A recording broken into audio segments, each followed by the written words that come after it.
So here we go then, welcome along to Shanghai everybody, population around about 24 million people, but we're focused on 20 drivers who are taking part in racing Formula One World Championship Chinese Grand Prix, a race that has been won from pole on 10 of the previous 17 occasions, and where Oscar Piastri lines up on pole today for the first time in his Formula One career.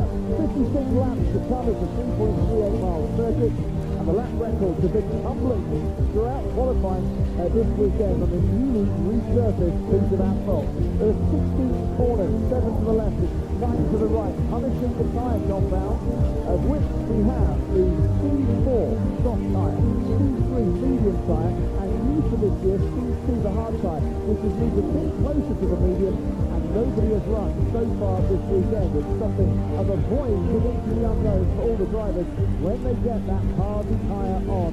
And this is the serenity around this circuit. The fans have been flocking in from early stages today, and it is a packed house here at the Shanghai circuit, for which Liam Lawson will start in the pit lane after suspension changes to his Red Bull. Gabriel Bortoleto is the last man on the grid. Ahead of him, Jack Doohan and Ollie Behrman out in Q1 for the second race running at Haas.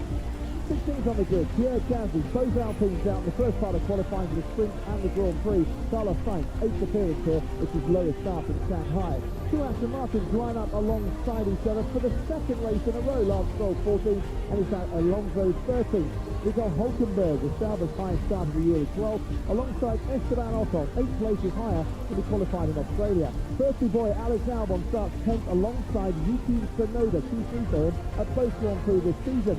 Kimi Antonelli starts 8 places higher than he did in Melbourne, and Isaac Adger starts 7th for what will be his first Grand Prix start.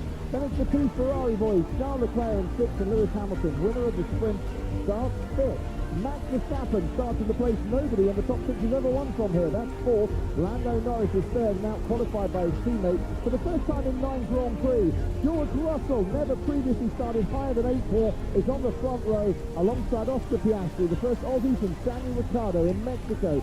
2018 to start on pole. He has a clear track ahead of him, and he'll be hoping to keep it that way, Martin Brundle, because that could be crucial. Absolutely. It's all about standing there. And the great unknowns this afternoon, as was discussed in the pre-race show, and just now the new track, smooth, grippy, super high speed. Probably this is 3 seconds faster than last year. And that's an awful lot of energy in a Formula One car to go 3 seconds a lap faster. And of course, at the end of the day, it's the 4 contact patches that have to transmit that speed and energy. So it's about keeping the tyres intact and going as fast as you can. What do you do at a pit stop? Do you go out and go as fast as you can? Because there's a good undercut here. You can get in before your rivals, you get out and use that new tyre, you'll jump a place or two. But will you take too much life out of them? So it's going to be a bit of cat and mouse in certain stages of the Grand Prix.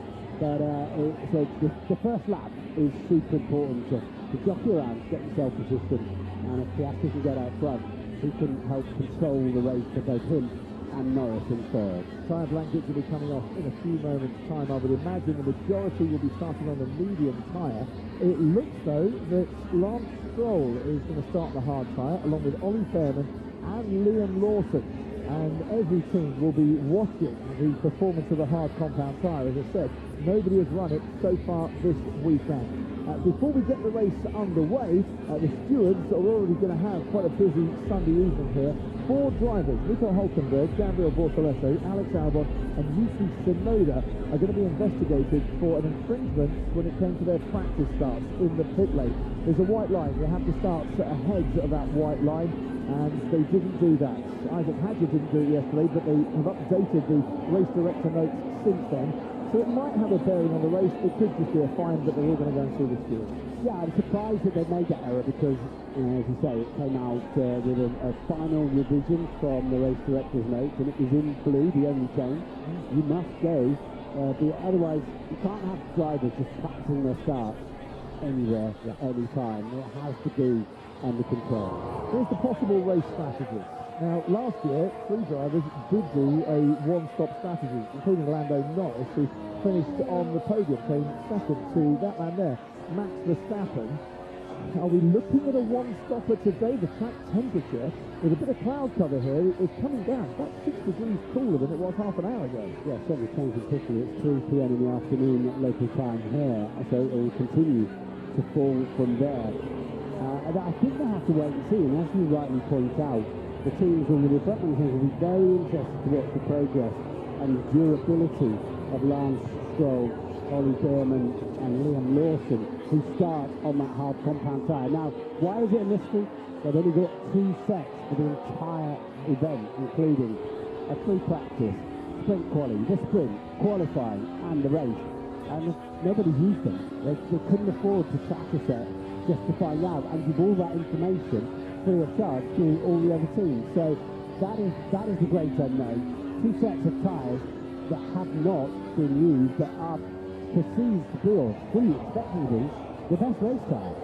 Lando Norris, who was just on board with. If you want to ride on board with any of the drivers in the race or listen to their team radio, you can do so. You need your Sky Sports app and your Sky Sports login to do just that. Or if you're watching on Sky Q, Sky Glass, Sky Stream, or now, use the interactive button on your remote control. McLaren looking for a 50th 1-2 finish today in their constructor history.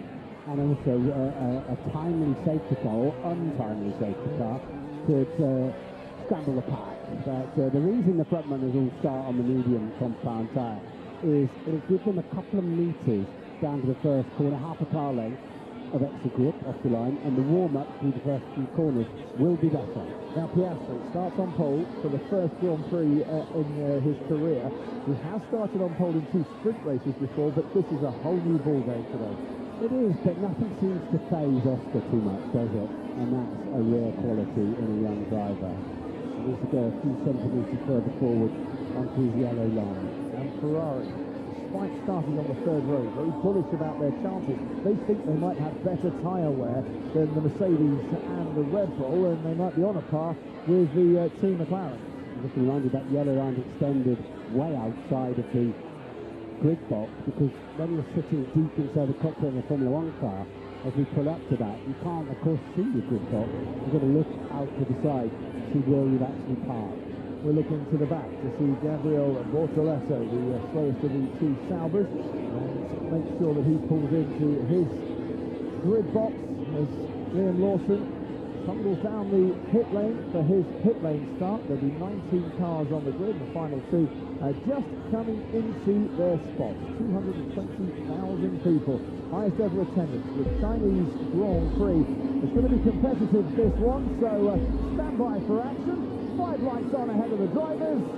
It's lights out and away we go. And Oscar Piastri didn't get as good a start as George Russell. The Mercedes is coming right at him and has got the inside line in the turn 1. But Piastri holds Russell off. Round the outside goes Lando Norris. On the inside, Lewis Hamilton is ahead of Max Verstappen. 4 start for him. And Charles Leclerc is getting keen on the Red Bull too. Now as we swing round and out of his first series of corners, it's Oscar Piastri in the lead from Lando Norris. He's managed to get past George Russell. Then comes Lewis Hamilton. Then Charles Leclerc and Max Verstappen already down a couple of places.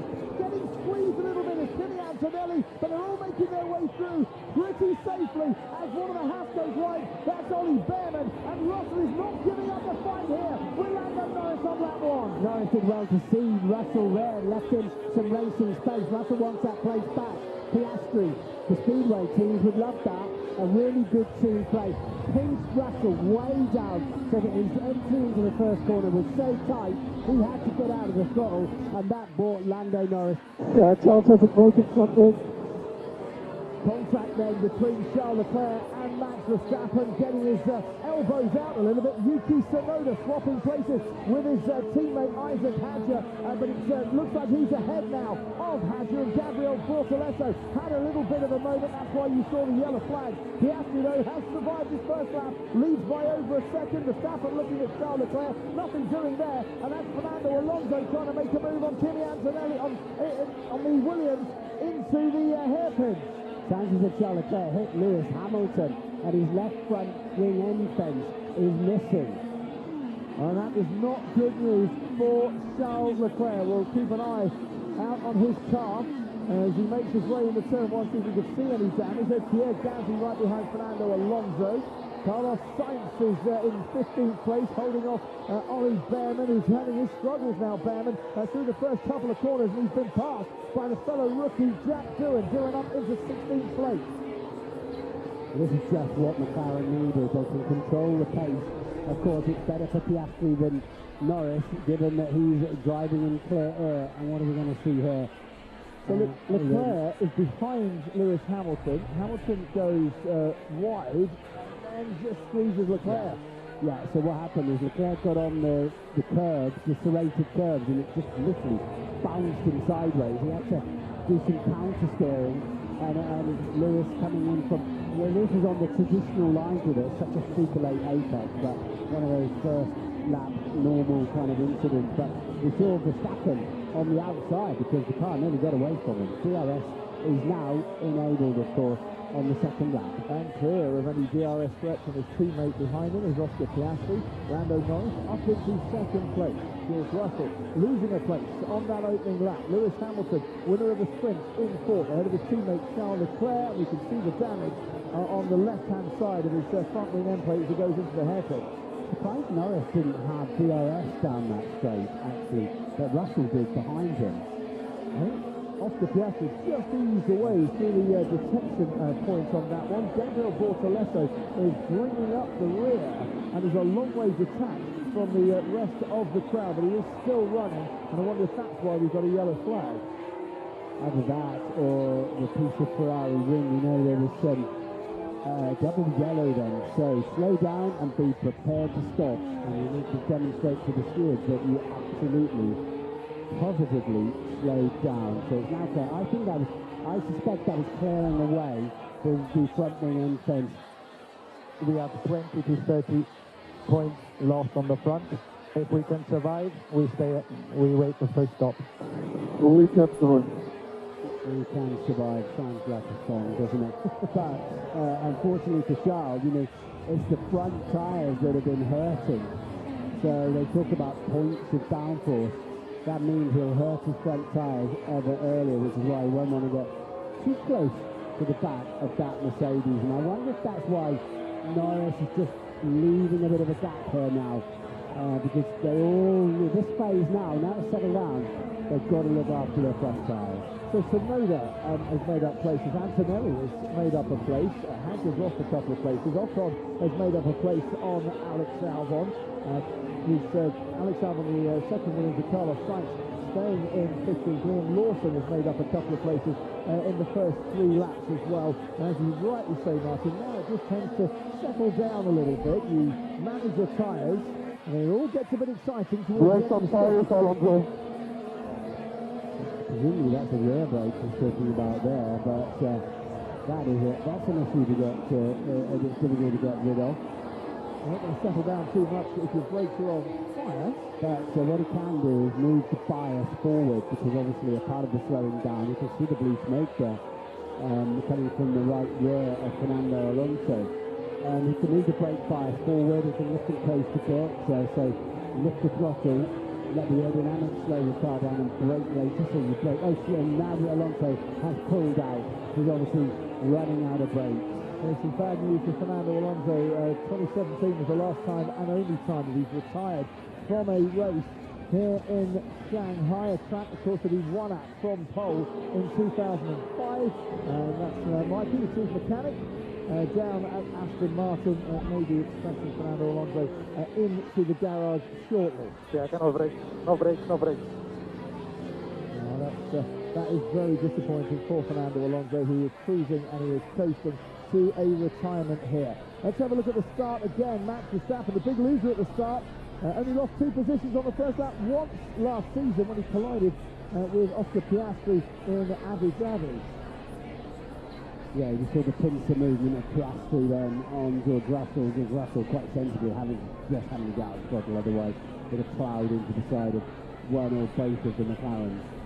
And then it still gets pretty feisty to get around the lap, doesn't it? I think George Russell got a better getaway. Yeah, he did. That's right. Piastri had to come and squeeze him hard. Yeah. The cars were just, didn't he? Oscar braking that little bit later, and then Lando Norris, after Russell was squeezed, hopping around the outside. That's the contact between the two Ferraris. Yeah, it's quite a leap off the curb, wasn't it, for Charles Leclerc? You can see Really low rev. what Keeps pulling through the gears. It's not as, when you're in that pack, it's not quite as crazy as you think it is, because you're all hopefully moving at roughly the same pace. You have to have your wits about you. You live on your wits. You can't, oh, there we go. And that was I've been hit by someone. someone is Charlie Leclerc, your teammate. And Ferrari looking about, and Ferrari will be showing them drawings and convincing them that there is no risk, that the rest of that wing will fall off.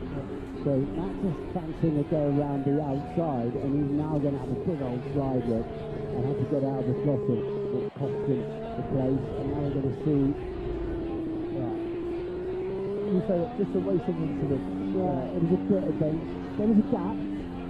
Leclerc went for what was a big gap, but Lewis was coming back to the using the racing line, and Bortoletto getting caught up behind the house of Ollie Baird, and I said that he's gone off and had a bit of a spin, and that is exactly what happened. While we look at him rejoining the race, Fernando Alonso is retiring from this race. It's a big issue to fix. If that's been on fire in the right rear corner, but cooling all dissipates and breaks out, and whatever caused it in the first place is quite a big issue. His 201st Grand Prix start since his last win. That's exactly half of his career, and it ends in retirement on lap 5 of this Grand Prix. Race control for us this afternoon, Bernie Collins. Good afternoon, Bernie. Hello, Crofty. Lovely to be with you. So just wanted to give a quick update on the general strategy picture at the moment. I think the people on the medium tyre probably trying to target around lap 15, then take 1 or 2 hard from there, likely 2 on the 2-stop strategy that we talked about. Those starting on the hard tyre will ideally go a little bit longer than that. Somewhere around lap 20 at least they'll be trying to target. We've got some really interesting information on the hard tyre at the moment, because Bortoletto, right at the back, after that spin that we just seen, fitted a hard tyre. He's actually currently lapping around 1 second a lap faster than Hulkenberg, that's on the medium tyre, which really shows the difficulty that Hulkenberg is experiencing with that medium. Got another yellow flag out there as well, with a track hazard. But Piastri's front left looks considerably better than Norris's front left tyre, the all critical one. That big 270-degree turn, 1, 2, and then into 3, hurt the tyre.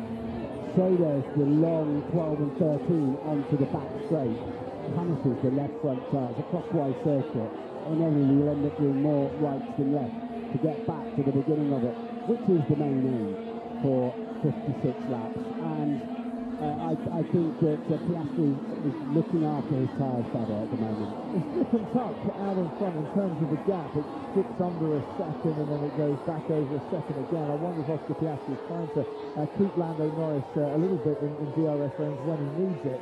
Either way, he is helping his teammate a touch to break clear of George Russell. That gap to 1.6 seconds now, which is opening up a bit wider than it was around about 3 laps ago. Lewis Hamilton staying in contention at 4th. Charles Leclerc not running too bad a race at the moment, considering he's lost around about 30 points of downforce for that front wing end plate that came off. How do you smoke out? You don't want to? Well, I want to. Okay, do what you need to do. It might not be the best idea in the long term, but for now, Isaac Hadjar wants that, and his battle with his teammate Yuki Tsunoda. Yeah, but again, you need to be shooting all at once if you're not careful. And it can make you a little bit sick later on. What's the point of having sweets if you can't eat them all at once? Fernando Alonso, back-to-back retirements to start this season. He's been through so much in his career, I'm sure he'll bounce back from this when we go to Japan in a fortnight's time.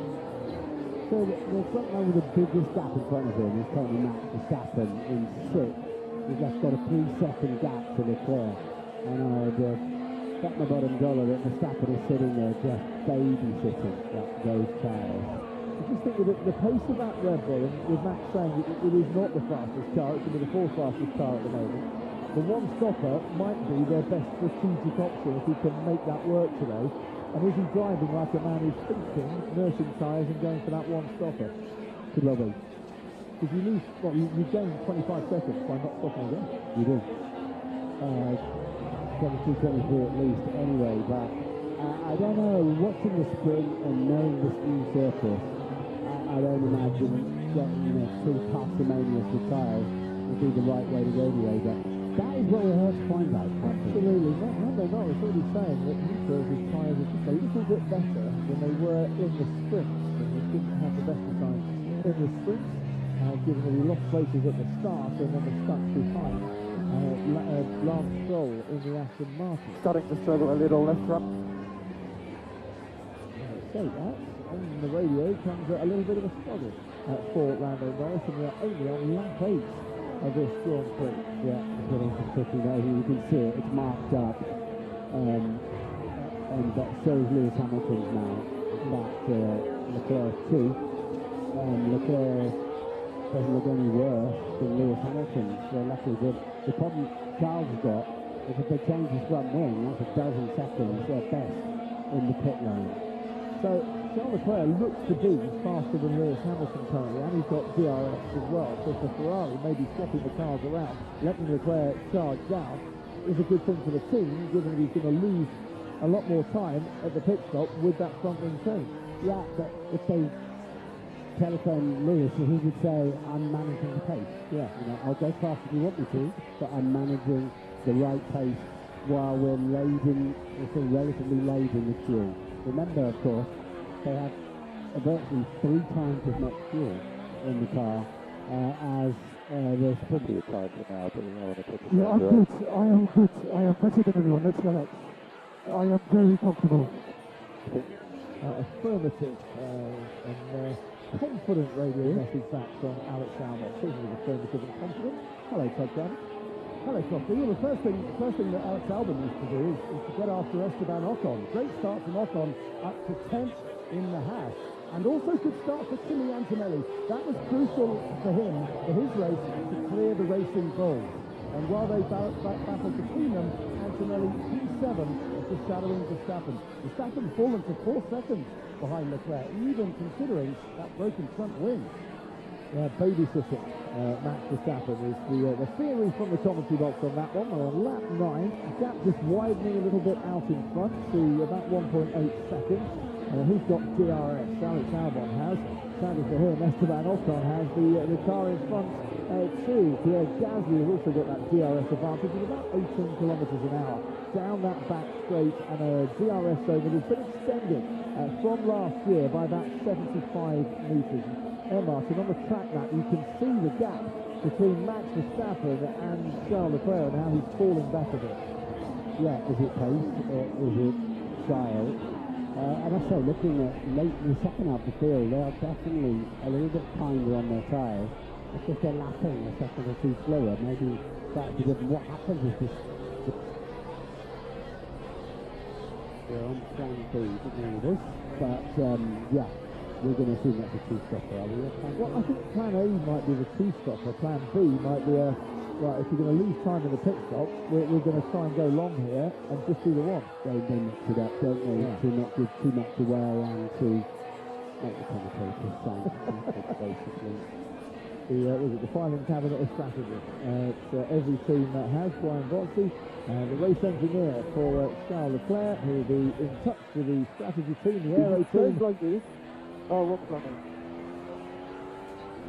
Leclerc, I think, doesn't really want to be just doing a one-stopper, and I can understand just why.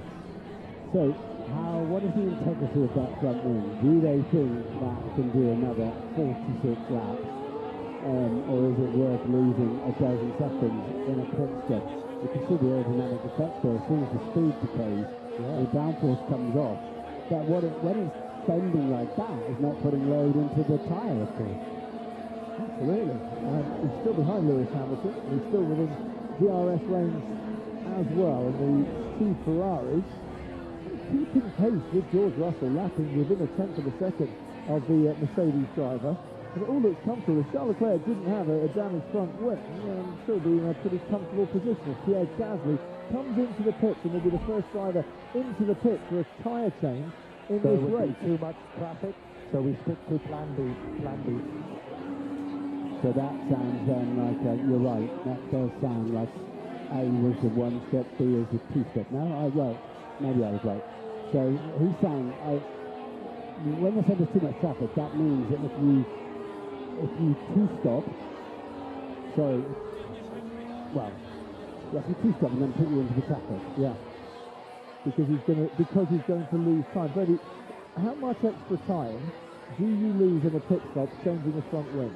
Well, the normal pit stops are doing in around 2.5. That's what you're allowing from the strategic side. Changing tyres, yeah? Just changing tyres. And then if you're doing front wing, you're probably around 7 seconds for that total. So they've got to find a gap then of about 32, 33 seconds to feed Charles Leclerc back into. Otherwise, he's been fed into the traffic. The fact that they're rearranging those wings means that he's going to have a change. So just want to come in a little bit on your strategy A versus B. I wonder if they're both two stops, but one of them has an earlier stop lap. He's saying, I want to be on the two stop, but I want the earlier stop lap. Do you think we can make the plan C target lap? At the moment, I think we might be missing it. And you see now, Bernie, they're confusing us even more at McLaren with the plan C.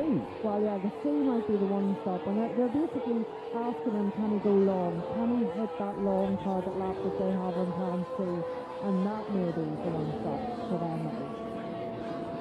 And while we're talking about that, Martin, Lando Norris has just been told that the degradation in the tyres is lower than expected.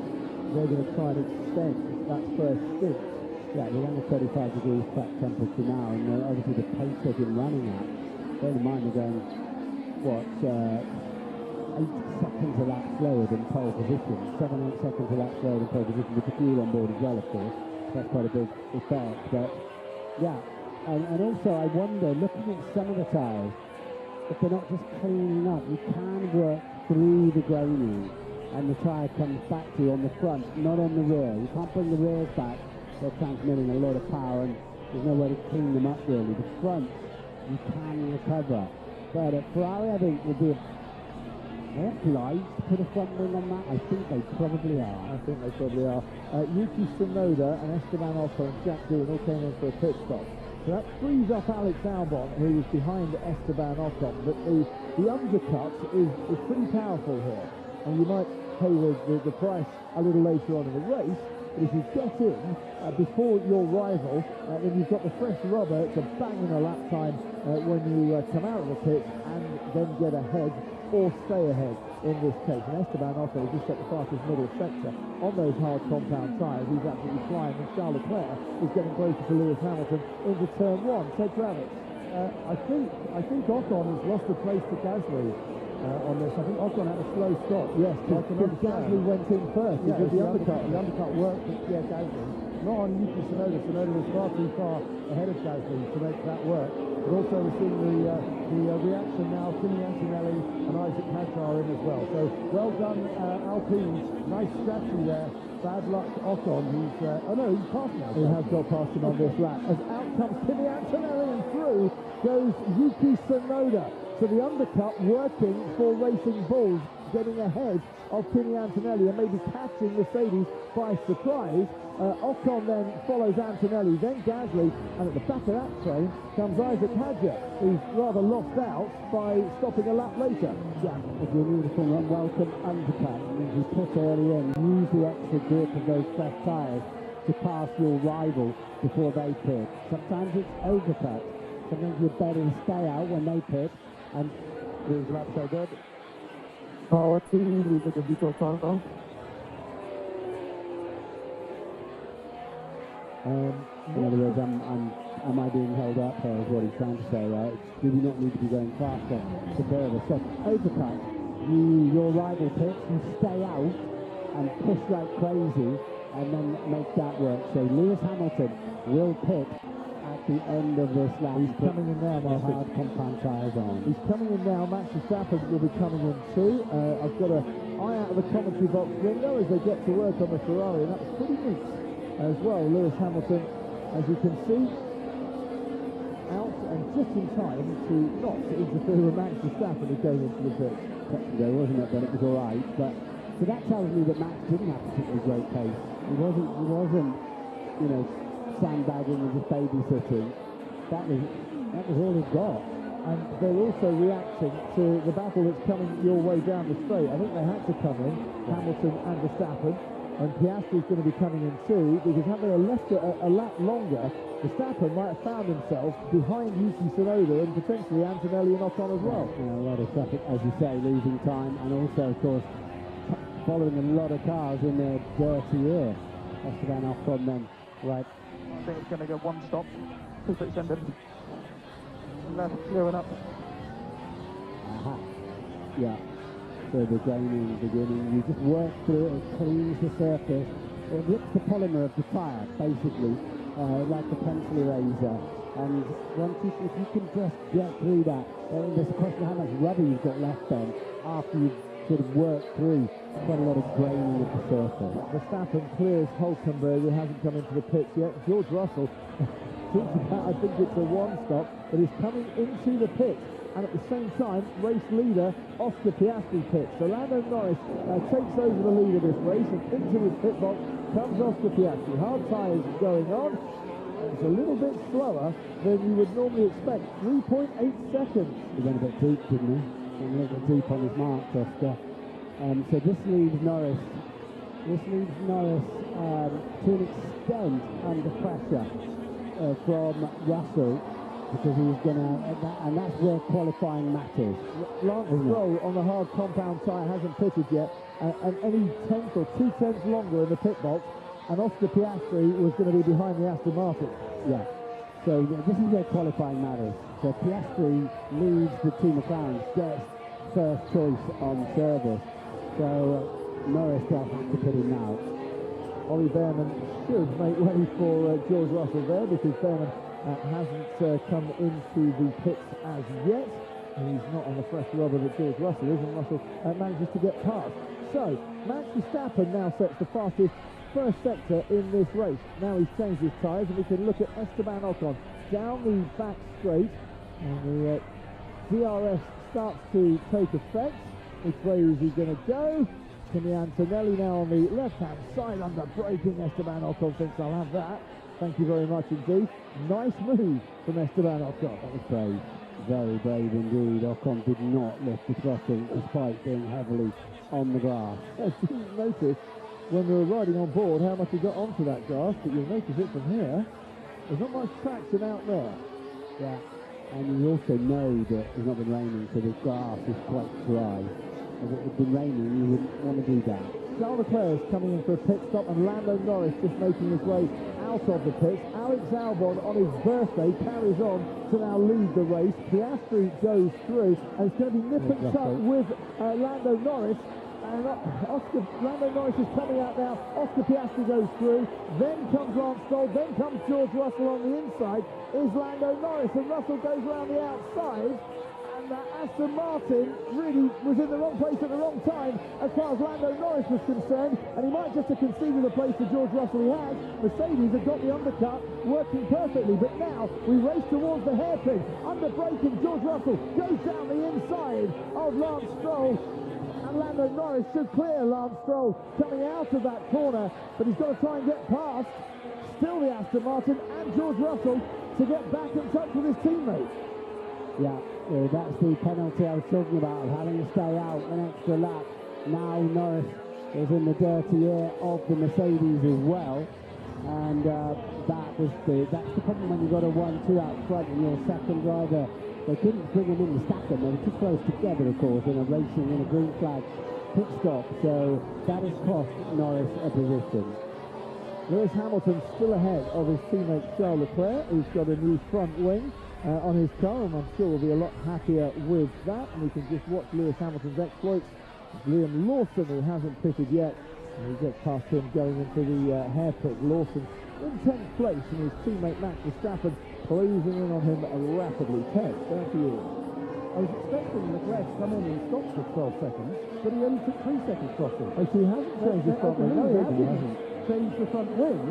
So they must have satisfied, firstly they've convinced themselves that the loss of 20 to 30 points of downforce is going to cost them less time than the 12 seconds in changing the front wing.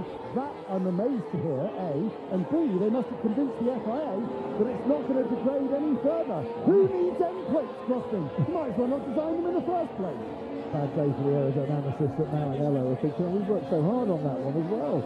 And when they weigh the cars at the end of the race, they are allowed to replace obviously damaged items to the weight of the car with identical parts. So if it is underweight, you can put another piece back on.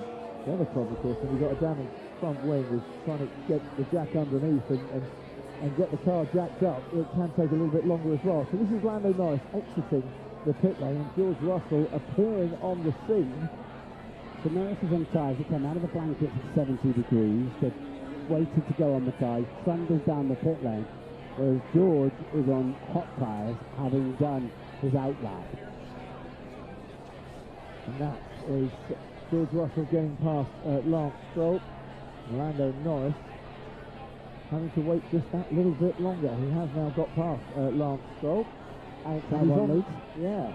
Alex Albon on his birthday leads the Chinese Grand Prix.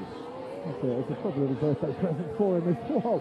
Carlos Sainz getting involved in the hairpin, and George Russell really now has Lando Norris for company, and close company too. Into the pits comes Carlos Sainz down the main straight. Lando Norris is going down the inside of George Russell, who had to leave him a little bit of room and knew he couldn't fend that one off. Such was the speed with DRS of the McLaren, and Lando Norris gets back ahead then of the Mercedes. Took him a couple of laps. Meanwhile, Lewis Hamilton is not having it all his own way in the lead of the Ferraris at the moment. Charles Leclerc is all over the back of his rear wing. Yeah, once he settles down, Ferrari might have to say, right, it actually looks like, give Charles a chance to show that if he's got more pace or not. If not, we'll swap you back again. Because they're now, 7 seconds off the lead. And again, Lewis will be saying, yeah, hang on, I'm thinking the long game here. Oscar Piastri has retaken the lead of this race from Alex Albon, who hasn't stopped yet. Lance Stroll hasn't stopped yet. He's on the hard tyre from the start. Ollie Behrman hasn't stopped yet. He's on the hard tyre from the start too. Liam Lawson, who ran the hard tyre at the start, also hasn't stopped. And Nico Hulkenberg on the medium tyre is yet to make a stop in his Sauber. We might still get a mixture of 1 stop, 2 stops, split strategy, as we often get here at the Chinese Grand Prix. And we get overtakes too.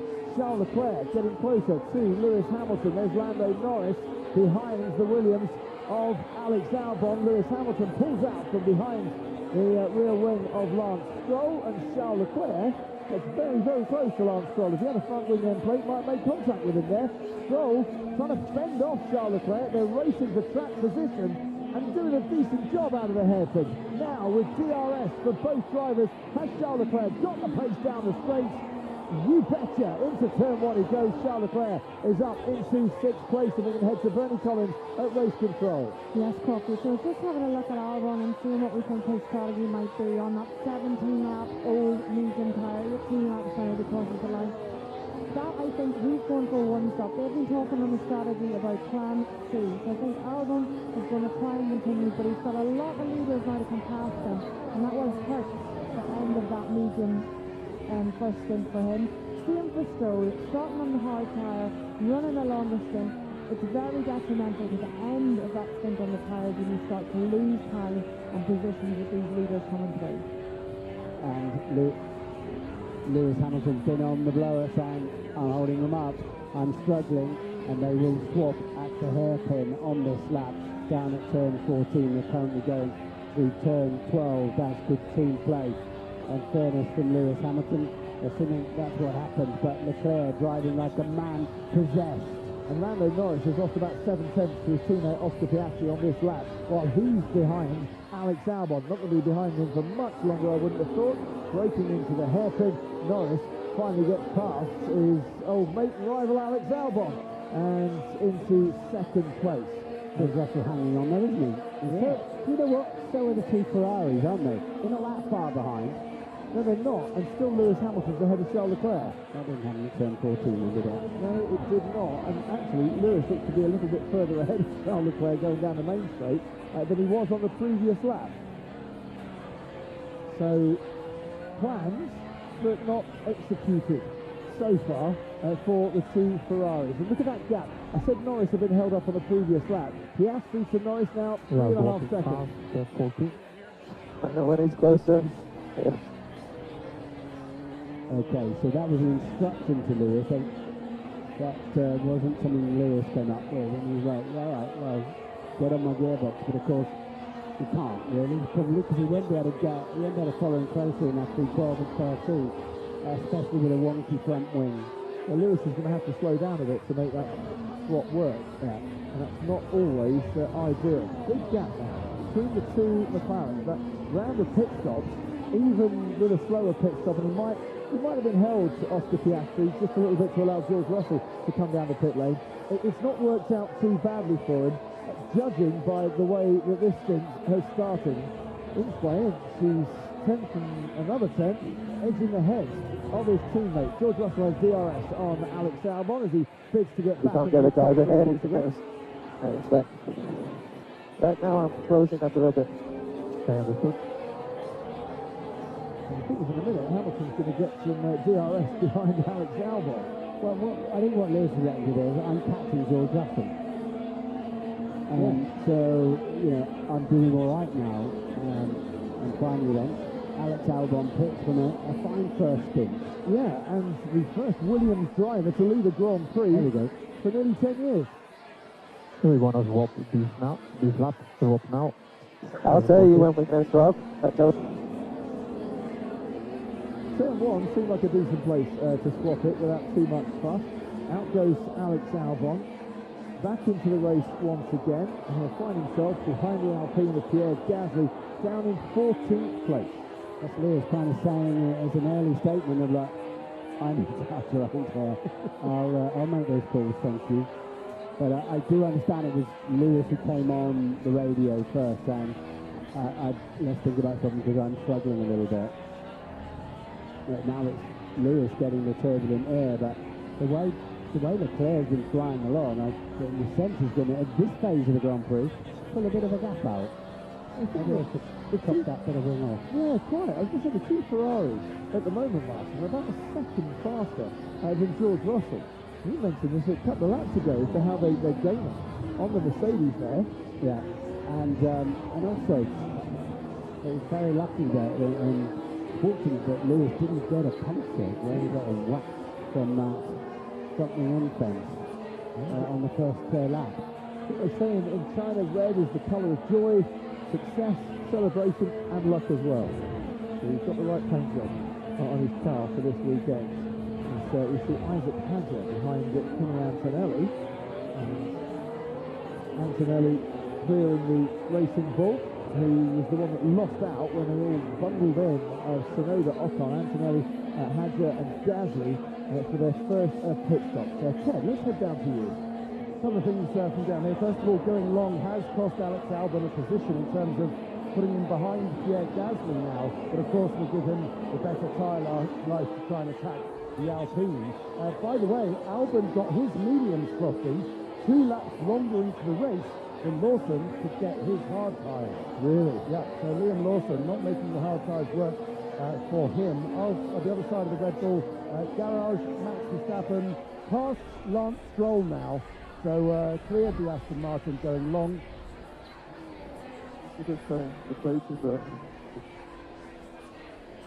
And that's just a replay, Ted, of Charles Leclerc. Well done. I'm sorry about that.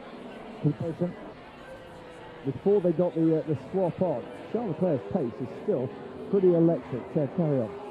Yeah, no, that was also Verstappen now getting after the two battling drivers.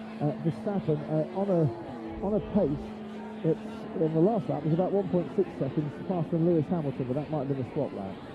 They'll be pushing the other side of that front wing off at the next pit stop, won't they? Flying along. Here's Ollie Behrman behind Lance Stroll. thought for 1 second about a little overtake there. This is a battle for 7th place. Neither of these two drivers has stopped yet. So I mentioned it was an International Bear Day today. He's actually got a tribute to that. There's Ollie on the back of his crash helmet. He's got DRS as well. As Lance Stroll tries to break the toe down the main straight, dives over to the left-hand side of the straight, and stays ahead of the Haas for the time being. You know, and that's Behrman's fastest lap of the race, which is a good effort. How long has he been on those tyres now? He hasn't pitted yet. No, he hasn't pitted yet. So yeah, he's right from the beginning. Yeah, that's so he's going faster and faster and faster as his fuel load goes down, which is normal if you don't have any tyre dead at that time. And of course, he's on the hard tyres and going along nicely. Seb was talking about Alex Albon getting his tyres to go 2 laps longer than Liam Lawson in the Red Bull. He's now got the hard tyre on. Needs to do 35 laps on that to make it a one-stop race. The maximum stint on the C2 on the hard tyre last year was 39 laps, but it is a different compound construction to last year. It's gone a lot closer to the medium tyre. Leclerc getting very close to the DRS behind George Russell now, and now 6.7 off the lead. He was nearly 8 seconds off the lead. And Alex Albon trying to make progress through the field. That's how he cleared Pierre Gasly and moved his Williams up into 13th place.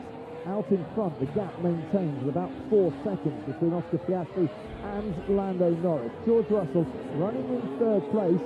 That's Charles Leclerc is catching him at a rate of knots as they make their way past our commentary box and down the main straight, which is exactly where Lance Stroll and Ollie Behrman are going to be making a forward move right now. Stroll once again trying to drive over to the left-hand side where he wants to defend and does so, takes the conventional racing line into that first corner. Good old scrap this for 7th place between Aston Martin and Haas. Aston Martin who scored points in Australia with Lance Stroll, who picked up a fine 6th place there at a track where he's got his best results of the season in the last couple of years. And Haas looking somewhat stronger here than they were last weekend in Melbourne. They had a very dismal weekend, didn't they? Lots of damage, of course, as well, but this is a very solid drive from young Ollie Behrman. Feedback, guys. Come on, I need feedback as well. 6:13, 1-3, good. Yeah, you told me that already. Direction good. Keep monitoring. Turn 13 is the corner before the back straight. So important to ace that. Yeah. Otherwise you lose speed all the way down the straight. Yeah, you think for decades of watched those chases, you think, yeah, well, I'll catch up with the drive, but you don't. Somehow or other, you seem to go in parallel with your speed. If you're slow off a corner leading into a long straight, eventually you get to VMAX because of the drag, but you do lose for a long way. Here comes Ollie Behrman again, and down the inside goes Ollie Behrman, locks up his tyres, goes too deep. Lance Stroll says, thanks ever so much, saw it coming, and I'll retake that place off you. Yeah. Good try, but I'll have to try again. And when they're obviously going for one couple, but yes, and when your tyres are getting a little bit tired, because it hurts in the braking zone, not just the corners as well, which Ollie just found out, but they'll be like a 50 pence piece now, unfortunately. The thing is that the lap times that both are putting in are about a second a lap slower than Yuki Tsunoda and Esteban Ocon who are coming at them, and Kimi Antonelli and Isaac Hadjar too. That is the drop out of this. Unbelievable. The drop that they have there is unbelievable. Got a bit of commentary there. Cheers, Charles. That's why he's not getting within a second of George Russell currently. And you see once again the lock-up for Ollie Behrman looks brilliantly and Silverstone locked up. As soon as you start trying steering lock and all the kinematics kick in, and you're right on the limit of adhesion, the front tyres will lock, and it won't give you any grip if you're not turning. That doesn't have too much grip there either, as Carlos Sainz pitches a place off him and moves up into 15th, and he's not really having the best of it at all, Carlos Sainz, this afternoon. DRS there on Charles Leclerc's car. He was within the range, and he'll get another dose down the pit straight as well. And he's visibly closer, isn't he, to the bricks. He had to absolutely is. What's the traction like for that Mercedes out of the final corner? We'll see. And Lando Norris is not too far ahead of George Russell. You can see him disappearing into turn one as we're now right on board with George. Well, handsome George, as one of his fans in the paddock tried to call him a little bit earlier on. Sorry, George will tell you that. He's got a point. He's driving beautifully. He's there or thereabouts, isn't he? Whether it was the Melbourne last week, and the spring yesterday, the race today.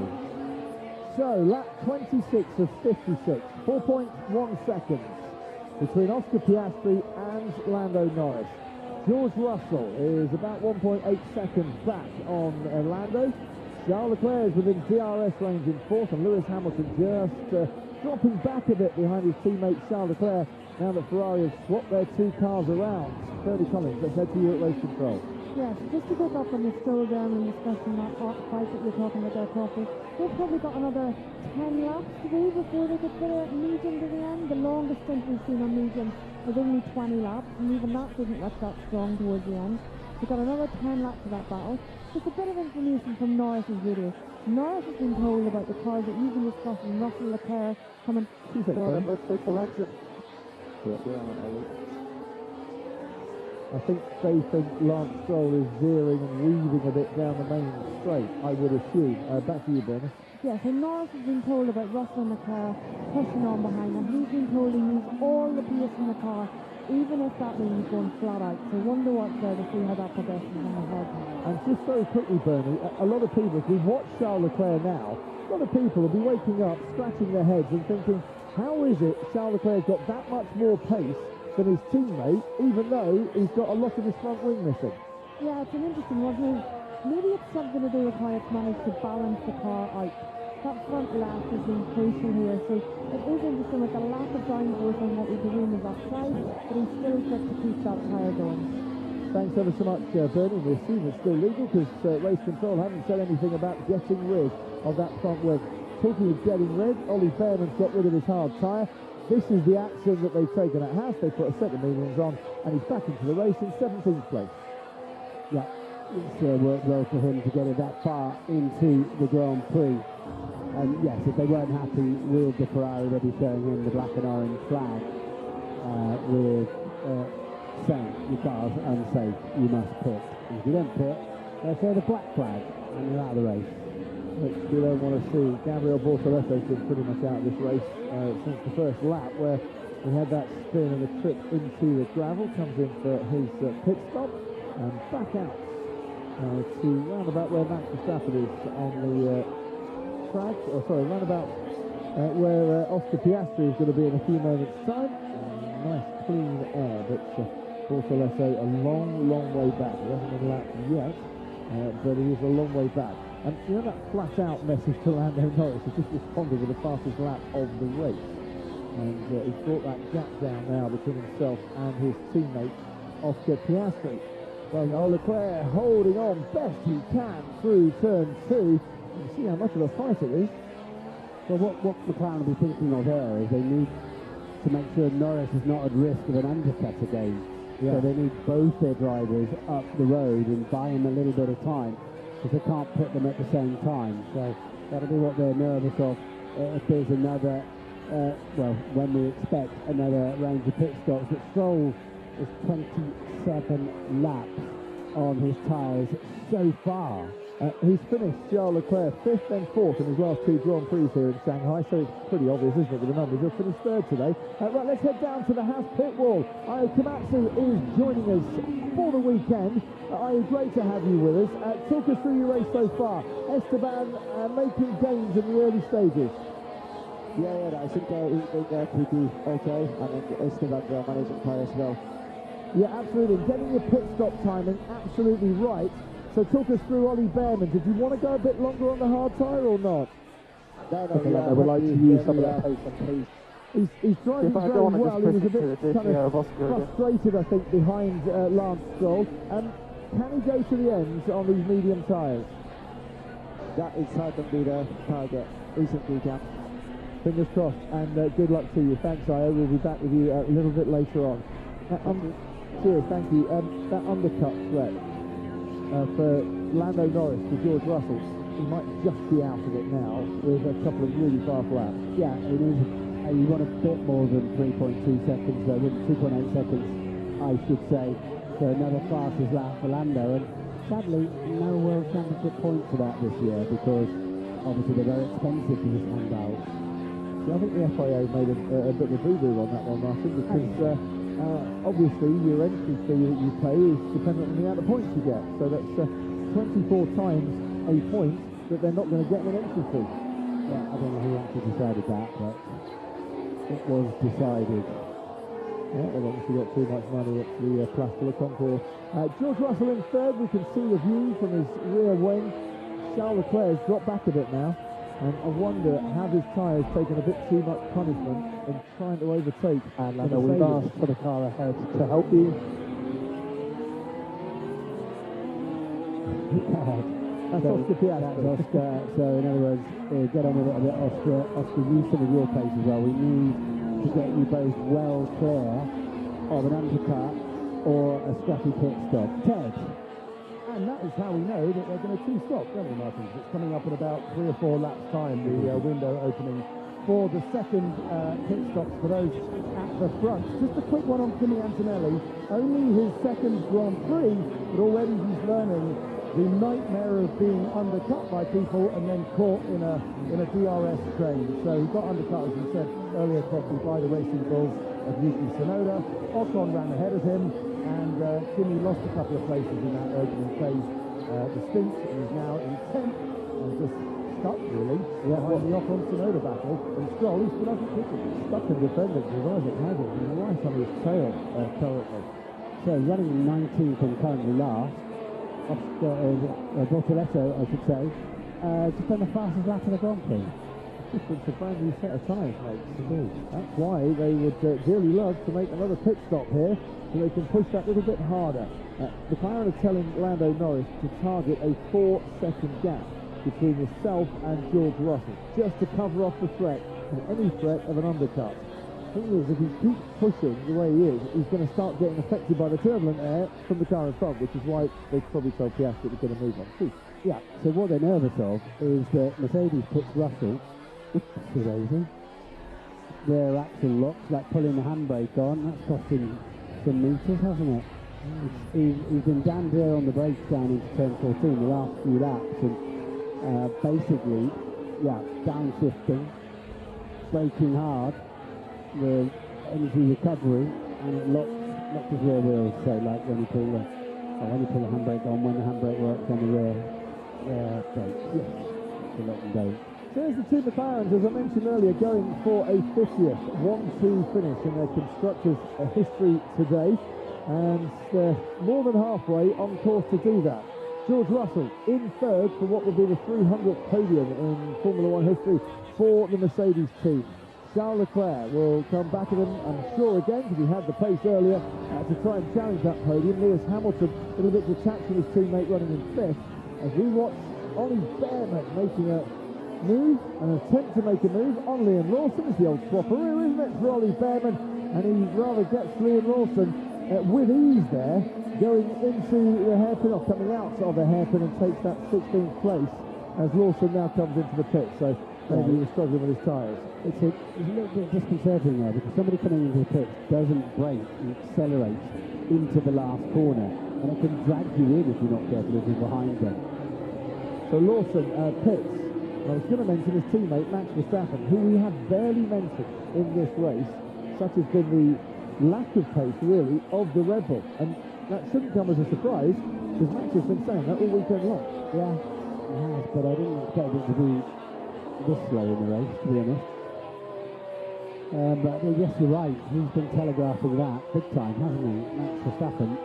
So, Leclerc just beginning to struggle and fall off the pace, but he's still doing the same pace as Hamilton, with whom he has a 2.8 second advantage, as you can see.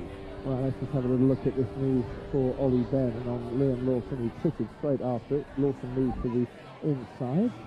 Yeah. Ollie Bearman forces him deep. Yeah, he needs... Charles. Nice one, Ollie. Well, he has lived in Italy for many, many years. Yeah, it was all good stuff.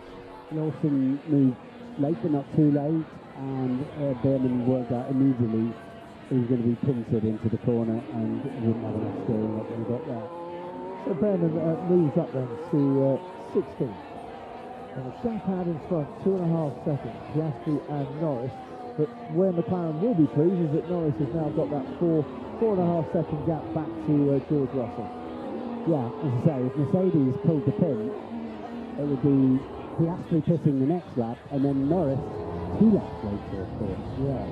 So that is why they need that gap, so that they can react and control. Because what they don't want to do is pit Lando Norris first, and he'd get the undercut on his teammate.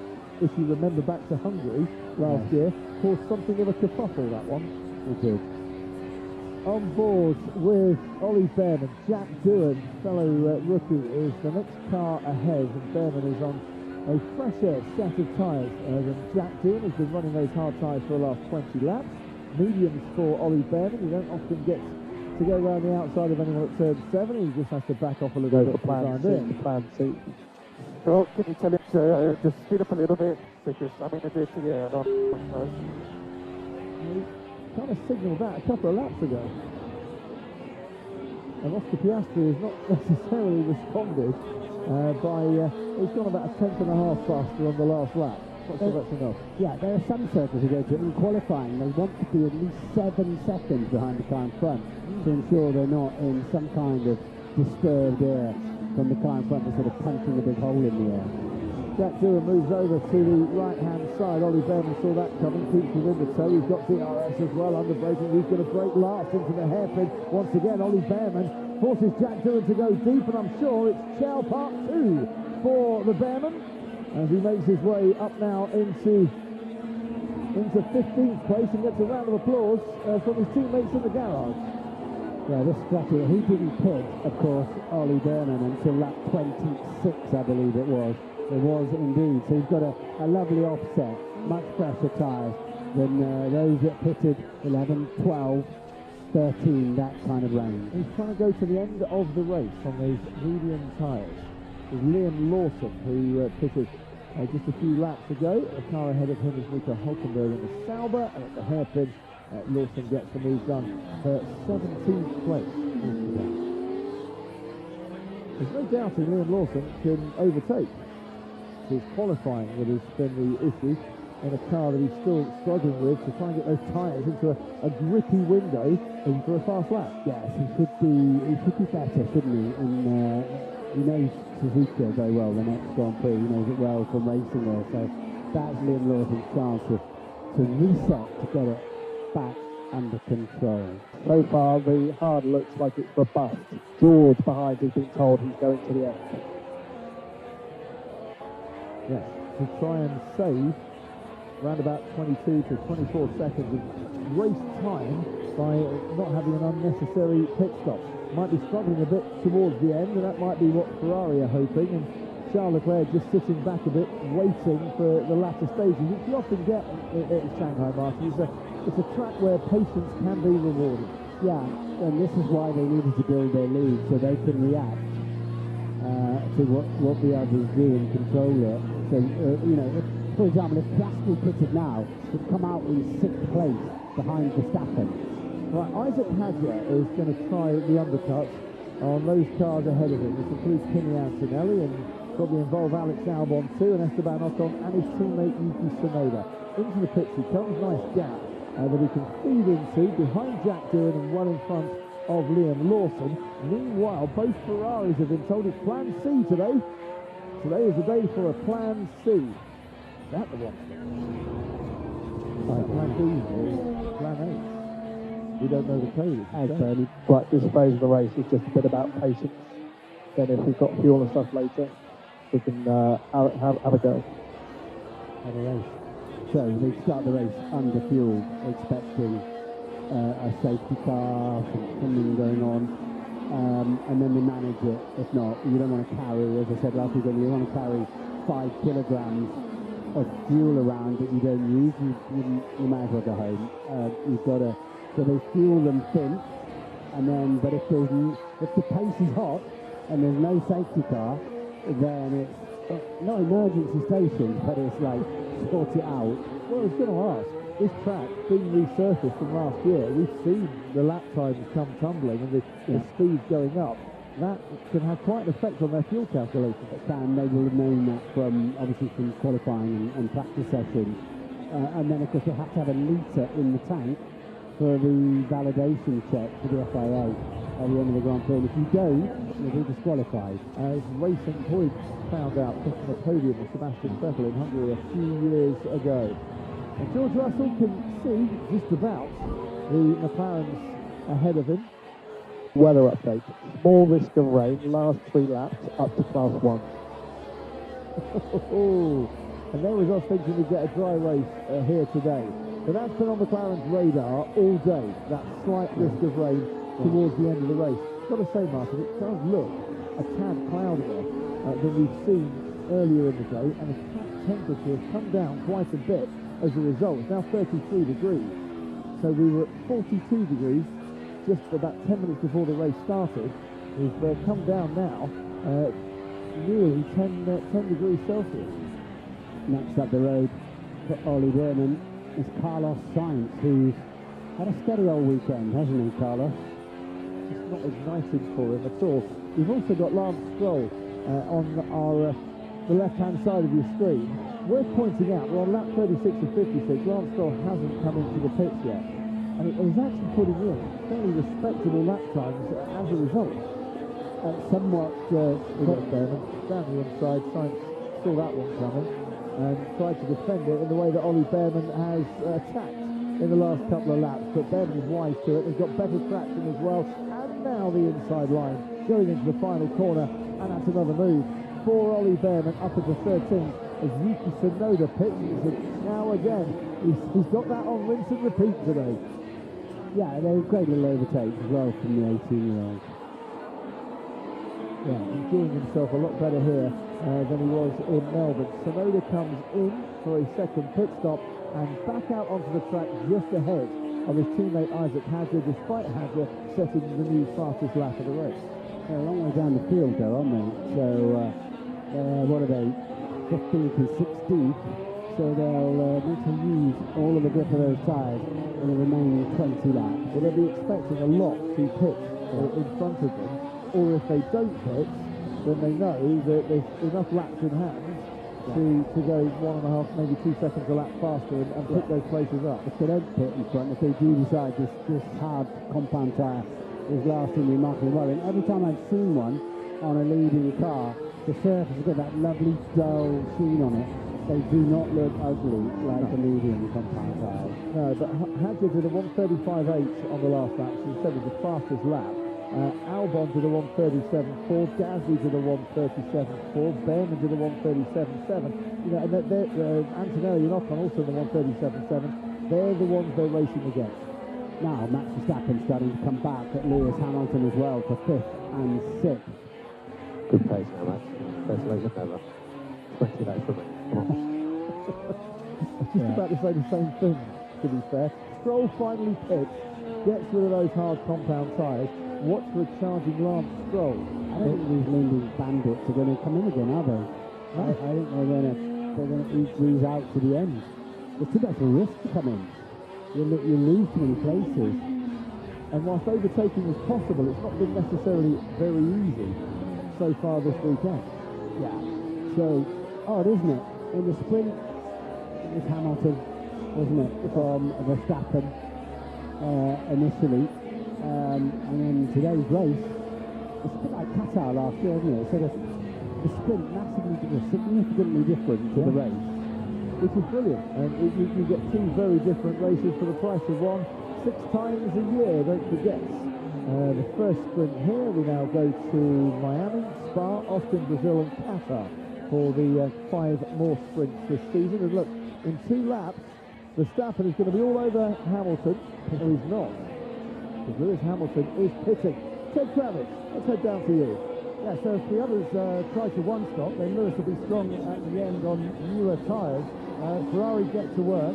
A little bit long, could have been a little bit quicker than that. Lance Stroll was also a bit of a slow stop as well, about half a second slower than it could have been. But Hamilton on his way, and the others, I guess, Crofty will just run the tyre and see what it does. Yeah, if it does start to rain, then Hamilton will get out ahead of Esteban Ocon, and that could be crucial in 6th place.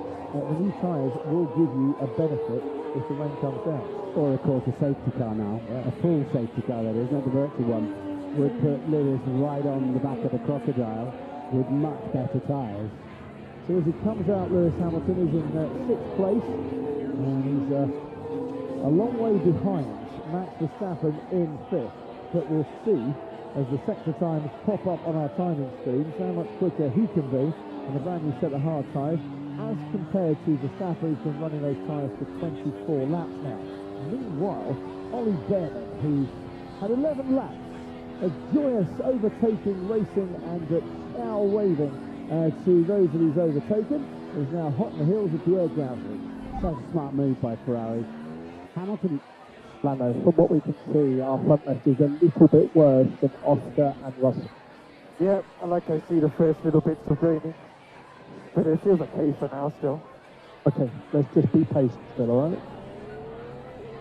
sounds like they wouldn't pass an MOT, but they're okay at a couple of 100 miles an hour. And Lando's done his fastest lap of the Grand Prix as well. The gap down to 2.3 seconds, so he's got some grip. Now that was a smart move by Ferrari with Lewis Hamilton, because Verstappen was hunting him down anyway, and he's only lost one place to Verstappen, and Verstappen catching Leclerc a little bit. So one way and another, that was actually a very smart thing for Hamilton and Ferrari. Behrman thought he had 10th place and a move into the points, so he's going to have to try again.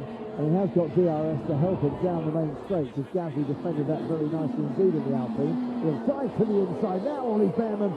Gasly has got a lot more pace going into that first corner and holds the Haas up. It's the battle for the last remaining point in this race.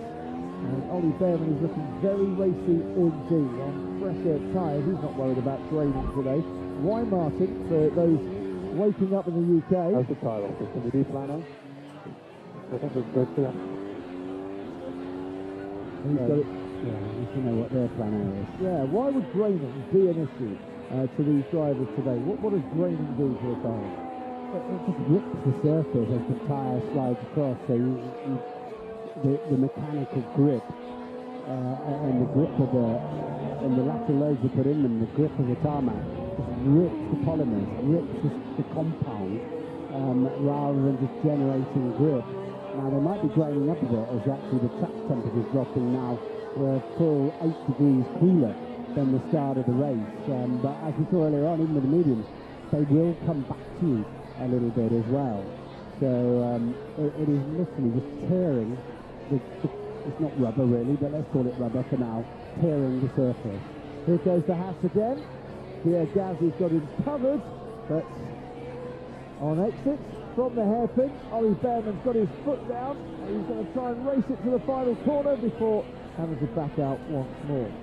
And temperatures, why do they make such a difference? I asked someone at Ferrari about this. They said, imagine, as here goes Ollie Behrman this time round the outside in the turn one, where he will carry more pace in, and that was very nicely worked out by the young British driver, one of two teenagers in this race.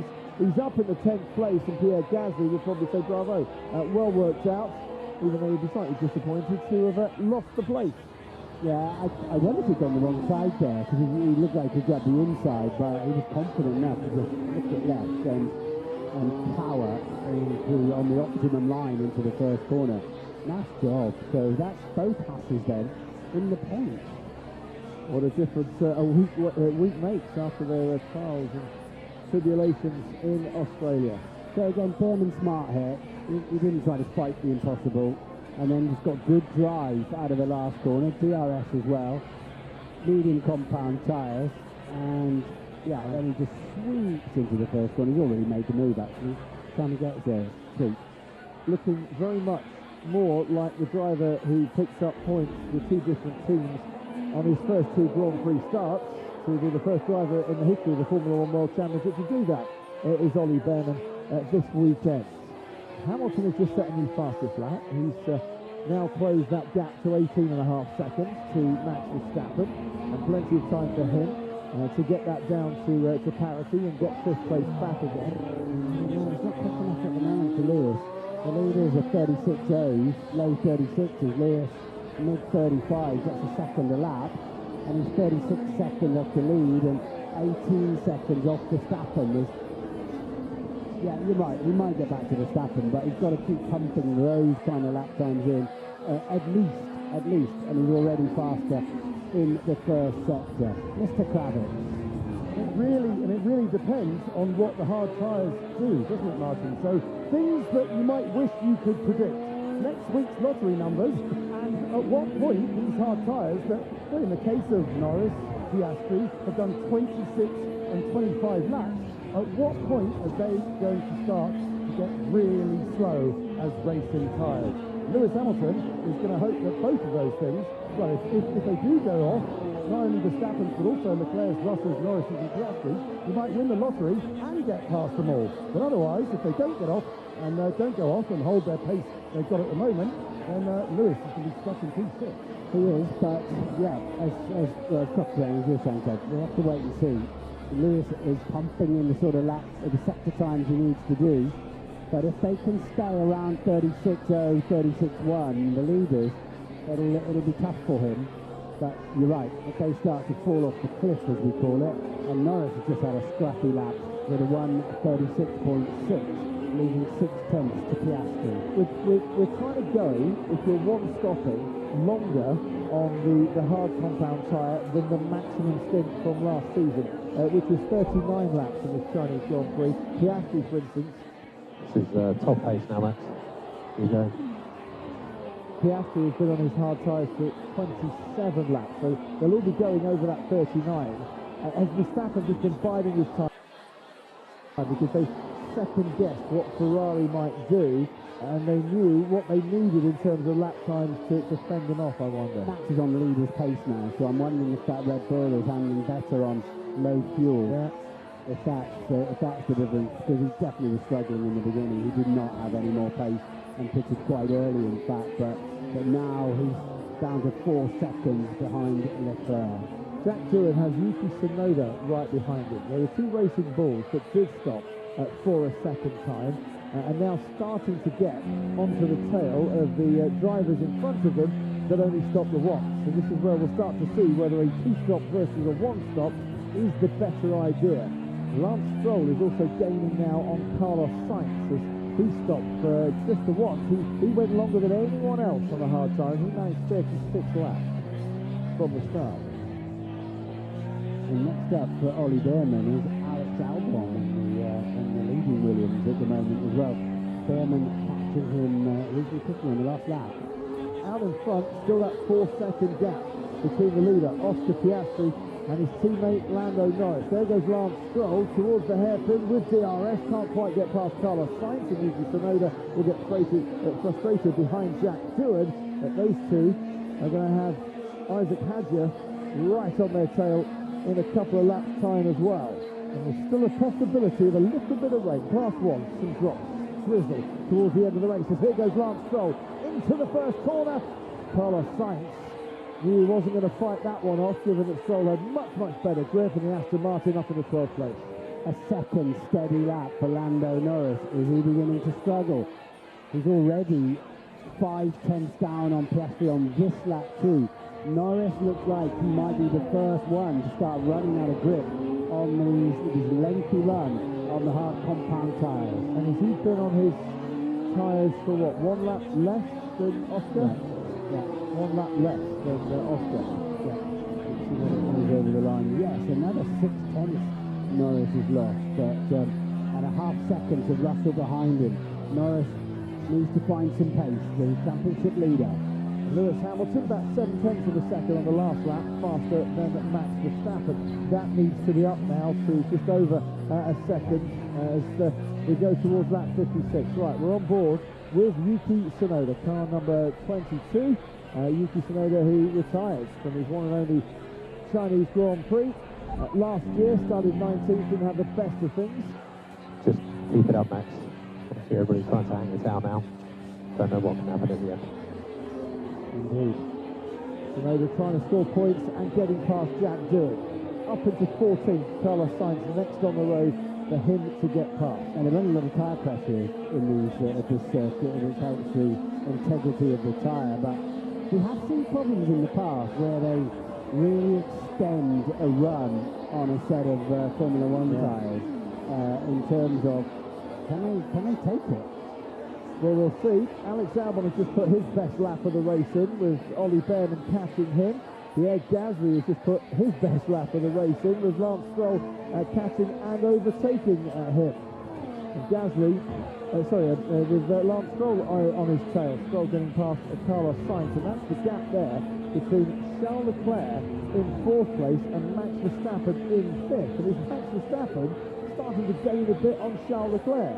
And you kind of expect it a bit, because as you can see, if you're just joining us, Charles Leclerc's front wing has been like that since the first corner of the race.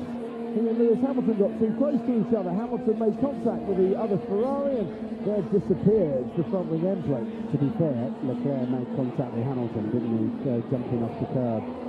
But Max done low 36s, so last time around, Max Verstappen was the quickest of the top 5, and now just 3.3 behind Leclerc, and going plenty fast enough to stay ahead of Hamilton. We've barely heard. We're losing some time in turn 2. Maybe try one lap without using the curb. Nope. No, he's doing it a different way.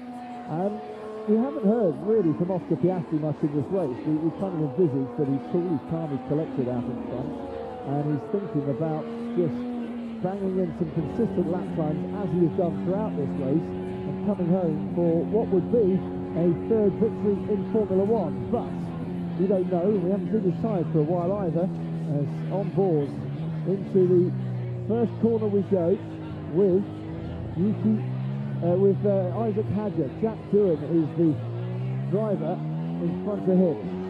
And these two will know each other well, and they'll race each other well, and have watched each other at close distance, and now they're doing it in Formula One and not in F2, and he just closes up tantalisingly too shy of making a move into that hairpin. The two-stopper hasn't so far worked at all well for Racing Bulls, has it? They're down in 14th and 16th. I think they rather expected others to be two-stopping as well. Yeah. And they tried the undercut, and that worked out well for them in the first stint. Weather update. Possible class a half on the last lap only. I think it's a good news, isn't it? That's good news, Ted. You didn't bring your trolley. No, I've got a coat here somewhere, but I can see that cloud. It's away to past turn 1. It should be okay. The Racing Bulls going for the two-stop when everybody else is one-stopping. It's like, come on, lads, I thought everyone was going to do two. Oh, we're not. It's like being at a wedding, you're first one on the dance floor, shaking all your moves, and then nobody joins you. And it's like, okay, I'll go and sit that down. Oh, big lock-up from Jack Doohan, and that then forces Isaac Hadjar off the road too. Otherwise, the two cars would have made contact. They come back onto the track. With Doohan still ahead of his fellow rookie. Yeah, it's all about who got to the apex first, as to who has the right to the corner. And there's a damage on the front wing of that Racing Bull, and that's much worse damage than, for example, Charles Leclerc has, in terms of that'll be destroying the flow underneath the car. Surely he's got to stop again and change that front wing. I think the FA might be pretty unhappy with that one, because it's still on the car, can fly off, can hit another driver, can hit a marshal, can go into the crowd or whatever. That looks like, I'm sorry to say, a black and orange flag. And it'll wreck anyway if you're handling on the car. Well, you can see, can't you, Sonoda's that Hadjar is just behind Jack Doohan, and Yuki Tsunoda looking at his sector times, starting to lose out as well. This was the move down into that hairpin. Yeah, you have to say that the Racing Bull got there clearly ahead. But the lock-up, was that just car not under control? Either way, down the back straight, Jack Doohan, he's got Yuki Tsunoda and Isaac Hadjar for company here. Tsunoda's dropped back into this. Hadjar passes him. Tsunoda surely must just dive into the pit, and does. That doesn't surprise me at all. I think the crew were coming out. Wait, what? Well, that echoes what I was just about to say. When did Yuki Tsunoda damage his front wing? Because I don't recall him hitting anything. It wasn't on that, was it? It certainly wasn't with June. They didn't make contact. Maybe it's just broken. It looks like it's just kind of drift on the inside, doesn't it? And this one's not coming off at all well.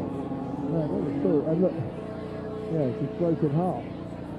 That incident between Jack Doohan and Isaac Hadger has been noted by race control for forcing another driver off the track. If you lock up and you're not in control, are you still at fault? Yes.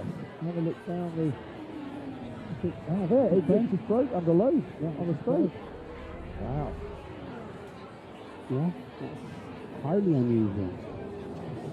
Just the bonding's come off. I wonder if he went hard over a curb and that might have just weakened it a touch, and then down the straight with the high speed, we saw it break. Either way, it's really Yuki Tsunoda's race. He's down now in 19th. Yeah, but he should be able to cope with that. My brake pedal's going a bit long. Yeah, the brake pedal's got a low on there. So it's been going long the whole time. We see it has steps, yes. Yeah, and now it's a lot longer, like I would say if it's slightly different. No, I don't. A lot longer. I know that. Yeah, but it's still going long, and he's still having trouble in terms of stopping the car. What's worrying like that is what is the gremlin that's causing that? Unless he's getting a bit thin on brake pads, but I'd be surprised at that. Stewards are looking at the Jack Doohan and Isaac Hadger incidents, whilst we might get another one in a few moments, and we can watch on board with Lando Norris at the heaviest braking zone on the track. He's just done 2 personal bests so far on this lap. Yeah, very great. That's right, it's as fast as he's Yeah. So a 35.7, 3 personal bests. So anyway, you are super sensitive in a racing car to the brake pedal because it doesn't move very far. So when it starts moving longer, it feels a bit like a loose tooth, you know? Well, I know this is boring, so it's not the brake power that's changing, it's just the pedal that's going longer. Right, well that's reassuring. That's reassuring for Lando. That's probably why he's hightailed it down the road a bit. Meanwhile, Max Verstappen is still putting in some very handy lap times indeed, and he's now just over 2 seconds behind Charles Leclerc. He's very much keeping Lewis Hamilton out of range. 2-stop strategy not working for Hamilton. Down the back straight we go with Isaac Hadger, and Jack Doohan moves very, very late there, reacting to Hadger's movement rather than instigating the defensive move himself. Yeah, day late and $1 short, and Hadger will be on the blower about that, and so will his team. Reminded me of Hadger having to move out the way of another car in the Monaco tunnel in F2. Oh, that was extraordinary, wasn't it? He showed amazing reactions then. This time he's going to try and go around the outside of Jack Doohan here, and Doohan's got that defensive line all mapped out in his head, and Hadger's trying to hang it out there, but he's not going to be able to get past. So let's head to Bernie Collins at Sky Race Control. Yes, Bob, we're just going to come over a bit of an update on Hamilton. You mentioned it there, that 2-stop not working at this speed for him. Closing the gap to Verstappen, but not enough. Not necessarily... Orlando, the brake pedal will continue to get long. How big do you see? It'll get like half a mil longer per lap. We'll come back on that in a moment. Just finish what you were saying, Bernie, first. Yeah, so we're saying he's closing the Verstappen, but not by enough at this stage. The only slight hope might be some of the back markers that these guys are about to close to. Bortoleto and Hulkenberg. The McLarens are just going through them now, which is another issue for Norris's brake pedal if he's not comfortable going around people. But that's the only hope that Verstappen gets held up, I think, for Hamilton at this stage. Thanks ever so much, Bernie. Right, what is Lando Norris's issue here with a long brake pedal, Martin? What's he feeling in the car, and how is it hampering his progress? Okay, it's potential to get it to the floor. So it's getting worse. Basically, the front circuit will maintain pressure, the rear will lose, but you'll still get brake power. You just have to be really cautious on the brake. No risk. Yeah, but a lot quicker than... Catching him So basically, whatever it is a little step at a time. So I think you've got to know that system to understand exactly what's going on. But clearly, with telemetry, they know on the pit wall what's going on. Something is just degrading every lap. But he's got front brakes, which is the main thing that you need, and no doubt he's got some battery recovery on the rear axle as well, and he's not slowing him down to the. What Lando wants to know is, Hey, moving so late, man. we saw that, yeah. What all Lando wants to know is, am I going to ride at the hairpin with no brakes? That's what he wants to know. I'd be giving him a little test down the straight if I was driving it. He's got, Jack Dewar's got a 10-second time penalty, forcing another driver off the track. He locks up, and as a result, carries himself off the track, and Isaac Hadger with him. But Lando can afford to be a bit cautious. So Lando, we see you're quick. This is one of those things we discussed. The problem is over the year. I'd rather finish second than not at all. No hard braking. I was just about to ask Martin. He can be cautious because he's got a big gap to George Russell, but he still wants to win this race, doesn't he? Well, you know what? There's 6 laps to go, including this one as well. It's a long way. Yeah. At Formula 1 speed, so. Ted's got news on George Russell. Yeah, a couple of things from down here. George, I'm sure, will have been told by his engineers now to push as hard as he can to try and put Norris under pressure. Will Joseph didn't say, I'd rather finish second, I'd rather finish third potentially at all. But Russell not being able to make any imprint on Norris at the moment. Just a quick run on the Williams. Alex Albon holding P9. You ready? That's where all the game is. 4 cents. Yeah, no, you told me about 10 or 15 times. When he says game, he means the game from the car behind him, and you can see the car behind him. It's like a scene from Jaws, where you know the shark is stalking the boat, and suddenly it opens his mouth, and there's Max Verstappen waiting to take 4th place.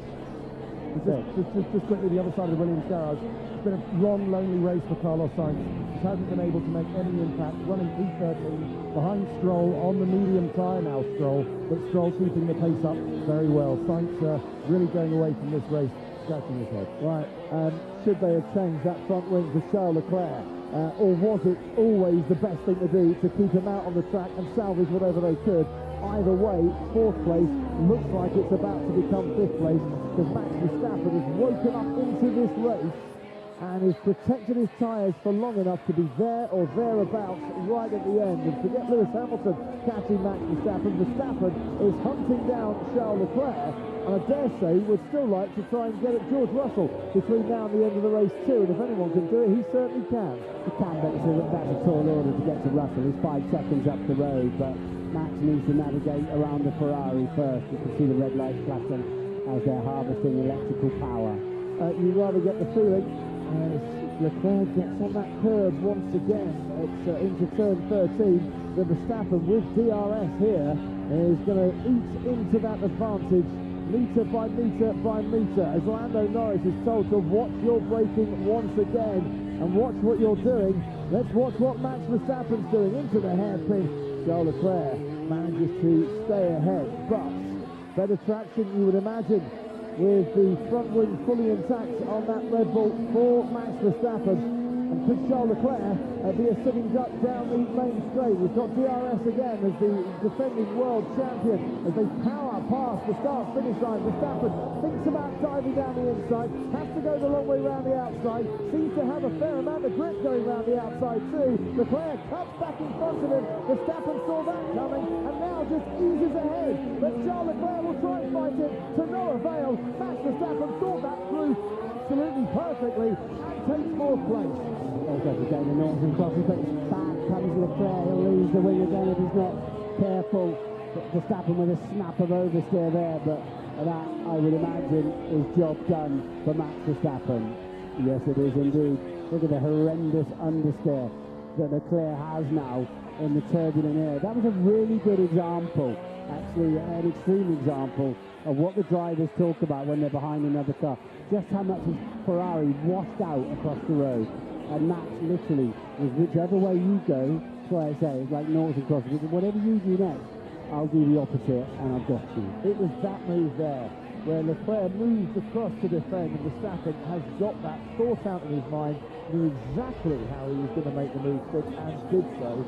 And now he can set after George Russell, which, as you say, is a tall order. But there is George Russell through the hairpin. And Lando even quicker than Oscar Piastri there, not heeding the message to be careful with his brake pressure at all. He's 9 seconds ahead of Russell now. Oscar Piastri finished in second place in the sprint here in Shanghai yesterday, eyeing up a Grand Prix victory, leads by just under 3 seconds from his teammate Lando Norris. We're on lap 54 of 56. George Russell in third for Mercedes. Russell, who came home to finish third in Melbourne as well, putting in a very solid afternoon, even though he started on the front row. The Mercedes hasn't had the pace of the two McLarens, but it certainly had the pace of the two Ferraris, and it should well have the pace of Max Verstappen in hand as well in the Red Bull. The one Red Bull in the points. Liam Lawson currently down in 16th. Isaac Hadjar ahead of him, still trying to get past Jack Doohan. Talking of which, here is Isaac Hadjar into the hairpin. Doohan's going to hold on this evidence, Martin, the 14th. He's got a 10-second penalty coming. Yeah, and hopefully they've told Hadjar that there's no point in damaging his car this close towards the end of the Grand Prix. No one's going to make a hole of him for fighting that. Well, Hadjar's effectively 14th. Here he goes round the outside. He's trying the Verstappen-style move on Jack Doohan. Jack Doohan doesn't come across too far, too early, and actually defends very well, I think. Yeah, and because Doohan carrying that penalty doesn't mean he's obligated to yield either. Meanwhile, Lewis Hamilton now gaining quite significantly on his teammate Charles Leclerc, and I wonder if Ferrari will swap the cars round again after they swap them to let Leclerc through a little bit earlier into this race. I think Leclerc just had a really untidy lap, didn't he, being passed by Verstappen. But yes, we'll see it's now down to 5.6 seconds. Hamilton on those fresh tyres. So Leclerc lost a good 5 seconds being overtaken there, and then trying to reload. The brake situation becoming critical. Yeah, I think the pedal's going flat. Yeah, so back off and bring that car home. Because if they're saying it's critical from the pit wall, that means you've got to start heeding what they're saying now, and you've got to do something to maintain this second place. And this, it's a perfect result for the McLaren team, as into the dirt goes Jack Doohan, and he forces Isaac Hadjar wide. Hadjar tries to swap it around at the hairpin, but he is keeping him at bay. This is, in the main, very good defending, but just on the one occasion, he locks up Jack Doohan. He's got a 10-second penalty. Lando Norris just has to bring it home. McLaren are going to be happy. I know he doesn't want to finish second to his teammate Martin, but some days, in a championship battle, you've just got to accept what's coming. Absolutely. He's now dropping a second lap in the middle sector, for example. He's got a little bit of gap behind him, as you pointed out, but he does need to get it over the line. Talking of which, we are on lap 56 of 56, and Oscar Piastri has gone over the line, and Lando Norris has now gone over the line, and McLaren 1-2 in this race start the final lap of this race. Jack Doohan, no further investigation for moving under braking. Right, Russell will be very close to the back of Norris if he has another lap like he's just had. I think the checkered flag might come just in time for Lando Norris. Gabriel Blanc. He's not going to brake, he's having to lift off so early. Russell will be all over him. Out in front, Oscar Piastri has got it all under control. In second place, Lando Norris has had it under control. The pit wall have been trying to keep it under control, but for these last couple of miles, it is going to be a very, very nervy finish for the driver running in second place, and who went into this race leading the World Championship. For Oscar Piastri, it has been the perfect weekend in terms of bouncing back from the disappointment of his home race in Australia, where he was there running in second place, went off the grass and just tumbled down the order. Here, he's bounced back to finish as runner-up in the sprint, to take pole in qualifying for the Grand Prix, and now he's just got the one corner to go before he can pick up yet another Grand Prix win. Norris is going to come under pressure from George Russell as into the hairpin they go. Out of the final corner comes Oscar Piastri. There's the checkered flag, and there's his first win in 2025. Oscar Piastri wins the Chinese Grand Prix. Who's going to finish second? It's Lando Norris. George Russell gave it everything on the final lap, and he just had enough brakes to survive 3.3 miles under pressure. It's a 1-2 for McLaren, their 50th in their Formula One history. George Russell comes home for another podium. Max Verstappen, super fourth place, and Charles Leclerc ahead of Lewis Hamilton, 5th and 6th for Ferrari. Meanwhile, Esteban Ocon will pick up some very precious points for Haas, who should be double scorers here with Ocon and Behrman. Antonelli will finish 8th for Mercedes, and Alex Albon on his birthday will pick up 2 points for Williams. A perfect ride from Piastri from pole position, absolutely flawless. And well under control, wasn't it? In the sense he was never really stretched at any point. Oscar, fabulous ride. And they're still racing out on the track. Jack Doohan still trying to hold off Isaac Hadjar. Isaac Hadjar's given it absolutely everything. The two-stop strategy did not work for Racing Bulls. Towards the final corner, for one moment, Hadjar thought he had a gap on the inside. They crossed the line. Doohan finishes 14th on the road, but they'll swap places now because he has that 10-second penalty. It stopped Hadjar getting at Sainz though. I don't think he's going to catch Stroll, but stopped him having a go. Right on, Oscar. Great drive. Really good. Great job, mate. And it's a 1-2 for the team. Yeah, mega job, guys. Mega good. Thank you very much. Car was very lovely. And yeah, good work on reaction with the brakes. Great team effort. And that is one satisfying weekend. Thank you, everybody. Thank you. I should think it is. The degradation, the tyre degradation, lower than the teams thought, so they swapped from a two-stop to a one-stop and made it work well. Yeah. In the end, I don't think it cost Hamilton a place because Verstappen was going to pass him, so it was worth Ferrari doing that, but anybody else at two stops regretted it. And McLaren Britons have a big enough lead to give them an each-way belt. Well done, mate. Well done. Sorry about that. On the brake pedal. Yeah, well done, boys. Beautiful 1-2. Cracking result for McLaren, isn't it, in the Constructors' Championship? Yeah, it's what they were expecting to have in Australia until the rain came. Rain stayed away today, and McLaren made that 1-2 work. And for the first time in their history as well, they win three consecutive. So the first time since 2012, they win 3 consecutive Grand Prix. It goes back to 2012 for the last time McLaren did that. Salesforce driver of the day, Kimi Antonelli, picking up a lot of votes. Started 8th, finished 8th. It was a solid race. I'm a little surprised to see him get driver of the day. See that one coming at all. Piastri's done a fine job. There's Behrman. Alex Albon getting some points as well. Yeah, I don't. Yeah, nice job from Antonelli, but I don't. But you know what? It's a bit of a Everyone gets a vote, and you're welcome to it. Salesforce driver of the day goes to Kimi Antonelli. 25 points. Winner, driver of the day, goes to Oscar Piastri. And I say, first race win of the season. I'm expecting both McLaren to be winning many more in 2025. Yeah, they showed that little bit of pace and durability today that everybody's been expecting through pre-season testing. Melbourne, of course, was chaotic with the rain, but we saw it today, didn't we? They got that covered, they increased their pace when they wanted to. But you always felt as if Oscar Piastri had this under control. 10 points, he's now behind his teammate in the championship.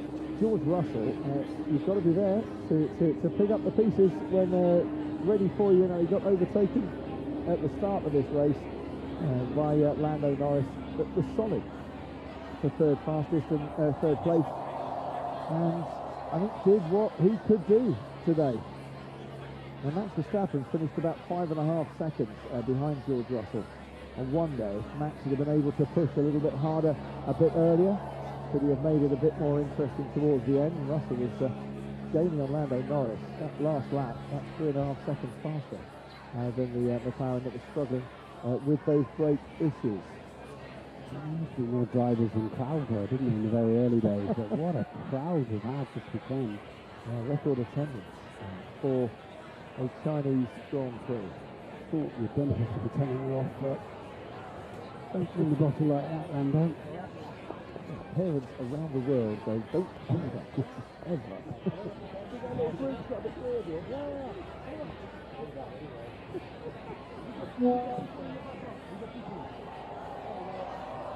Stevie T there, organising the gang.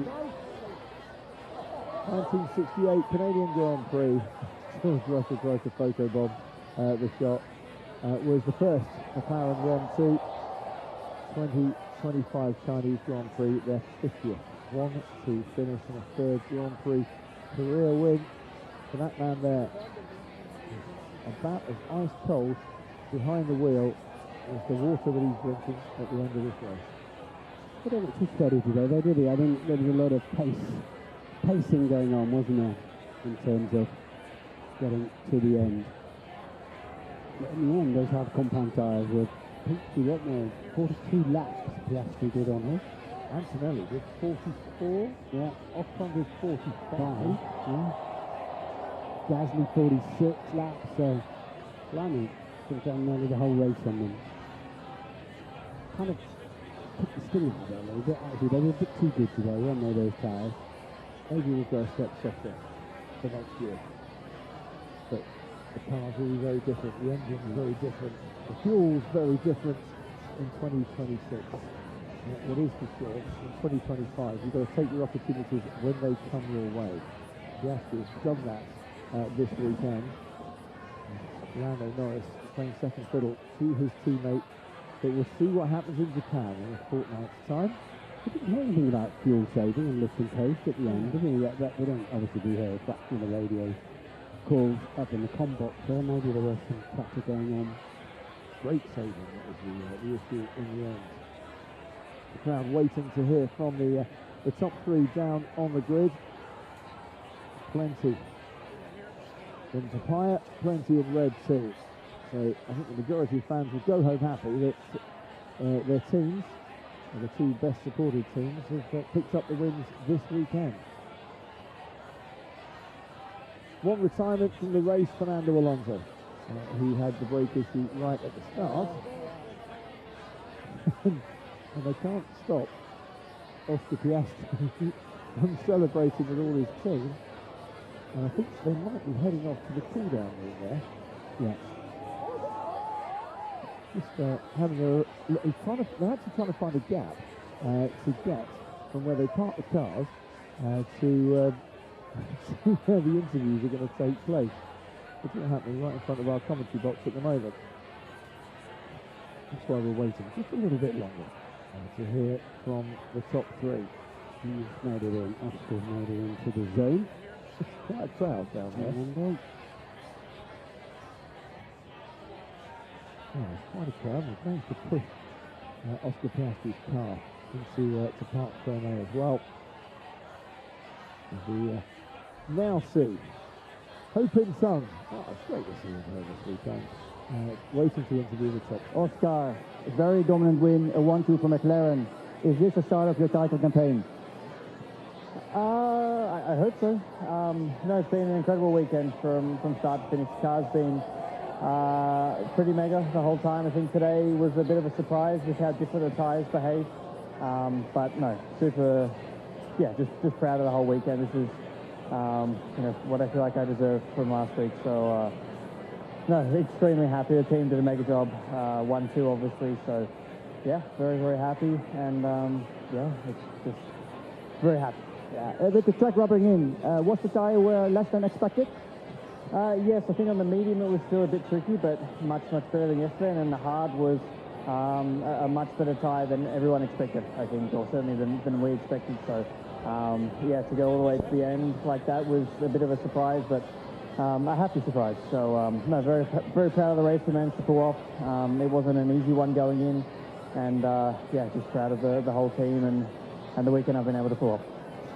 Yesterday you joked being 160 Chinese. Anything to say to your home crowd? Thank you. It's not a joke, by the way. I do have Chinese heritage somewhere. But no, thanks for the support. The crowd's been exceptional this week. There's a few too many Lewis Hamilton fans, but that's okay. We'll convert some of you next year. So thanks for coming out. The support's been incredible this year, so I really enjoyed it. Thank you. Congrats. Thank you.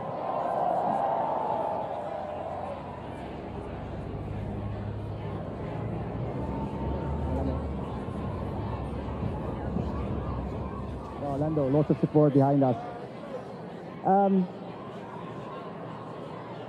Can I say two crucial moments in the race for you? The start, overtaking George in T1, and then after pit stop again into T1 on George. Yeah, there are a few fun moments. The start, I was kind of hoping for exactly that. So turn one went to plan, but then George got me on the pit stops, and I was a little bit nervous, but our pace was a lot better in the second stint. So tough race, just with the management, and I don't think many people expected a one stop today, so it was good. And Oscar drove well. He was quick the whole race. So I tried to get close, but in the end, just didn't. Yeah. Did you feel at any stage of the race you were able to challenge Oscar for the win? Doesn't matter now, really, does it? It doesn't matter. He deserved the win, and he drove very well all weekend. So I'm happy with the second. It's good points. It's great points for us as a team with a 1-2. So a big thanks to everyone in Papaya, and yeah, just how we wanted the race to go, so we're very happy. Yeah, and then at the end, probably the worst feeling a driver can have is brakes started going long. How difficult was it to nurse at home? It's scary. It's like my worst nightmare. You know, when I have a nightmare, it's when the brakes are failing, and I was losing 2, 3, 4 seconds the last couple laps, so was a bit scared, but we survived, and we made it to the end, so would have loved to have given it a little try, and I've put Oscar under a little bit of pressure, but not today, so we're satisfied, great result, and we'll go again next time. Thank you. Cheers.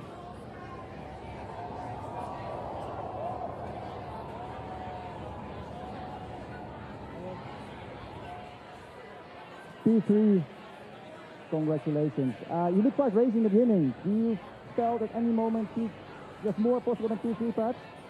Yeah, it's great result finishing P3, especially in front of all these fans here. It's been amazing support for everybody this year, so this weekend, so thank you so much for that. But yeah, really great race, really pleased with the P3 renewed. McLaren were a smidge quicker than us, a few crucial points, but yeah, well done to those two. Yeah, it looked like you kind of set the path for a lot of the others as well. You were one of the first to call that a one-stop perhaps would be possible. Yeah, I felt it from quite early on that a one-stop could be possible, and it turned out to be slightly easier than we probably all anticipated. But nevertheless, the car's been great this weekend. Probably one of my best weekends in Formula One in terms of the overall performance. So really pleased with that, and just really maximising every single time out on track. So pleased again to be on the podium. Yeah, I guess a little bit of a lonely race touch for you. Did you expect more pressure from behind? I mean, Charles is putting me under quite a lot of pressure of a few laps after the pit stop, and obviously it was a bit dicey with Lando for a few laps, but from there on in it was quite a straightforward race. Congrats. Thank you so much.